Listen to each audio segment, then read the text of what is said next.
Hi, y'all. My name is Austin Strickland, and I'm reading a chapter a day out of the Y'all Bible version. And today, we're reading Genesis chapter 30. When Rachel saw that she bore Jacob no children, Rachel envied her sister. She said to Jacob, "Give me children, or else I will die." Jacob's anger burned against Rachel, and he said, "Am I in God's place, who has withheld from you the fruit of the womb?" She said, "Here is my maid Bilhah. Go in to her, that she may bear on my knees, and I also may obtain children by her."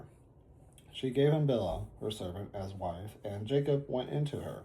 Bilhah conceived and bore Jacob a son. Rachel said, "God has judged me and has also heard my voice and has given me a son." Therefore, she called his name Dan. Bilhah, Rachel's servant, conceived again and bore Jacob a second son. Rachel said, "I have wrestled with my sister with mighty wrestlings and have prevailed." She named him Naphtali. When Leah saw that she had finished bearing, she took Zilpah, her servant, and gave her to Jacob as a wife. Zilpah, Leah's servant, bore Jacob a son. Leah said, "How fortunate!" She named him Gad. Zilpah, Leah's servant, bore Jacob a second son. Leah said, "Happy am I, for the daughters will call me happy." She named him Asher. Reuben went in the days of wheat harvest and found mandrakes in the field and brought them to his mother Leah. Then Rachel said to Leah, "Please give me some of your son's mandrakes." Leah said to her, "Is it a small matter that you have taken away my husband? Would you take away my son's mandrakes also?" Rachel said, "Therefore he will lie with you tonight for your son's mandrakes." Jacob came from the field in the evening, and Leah went out to meet him and said, "You must come in to me, for I have surely hired you with my son's mandrakes." He lay with her that night. God listened to Leah, and she conceived and bore Jacob a fifth son.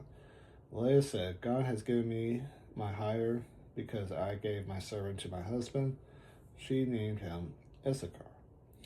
Leah conceived again and bore a sixth son to Jacob. Leah said, "God has endowed me with a good dowry. Now my husband will live with me because I have borne him six sons." She named him Zebulun. Afterwards, she bore a daughter and named her Dinah. God remembered Rachel, and God listened to her and opened her womb. She conceived, bore a son, and said, "God has taken away my reproach." She named him Joseph, saying, "May Yahweh add another son to me." When Rachel had borne Joseph, Jacob said to Laban, "Send me away, that I may go to my own place and to my country. Give me my wives and my children, for whom I have served you, and let me go, for you know my service with which I have served you." Laban said to him, "If now I have found favor in your eyes, stay here, for I have divined that Yahweh has blessed me for your sake." He said, "Appoint me your wages, and I will give it." Jacob said to him, You know how I have served you, and how your livestock have fared with me. For you had little before I came, and it has increased to a multitude. Yahweh has blessed you wherever I turn. Now, when will I provide for my own house also?" Laban said, "What should I give you?" Jacob said, "You must not give me anything. If you will do this thing for me, I will again feed your flock and keep it. I will pass through all your flock today, removing from there every speckled and spotted one, and every black one among the sheep, and the spotted and speckled among the goats. This will be my wages. So my righteousness will answer for me hereafter. When you come concerning my wages that is before you, every one that is not speckled and spotted among the goats, and black among the sheep, that might be with me, will be considered stolen."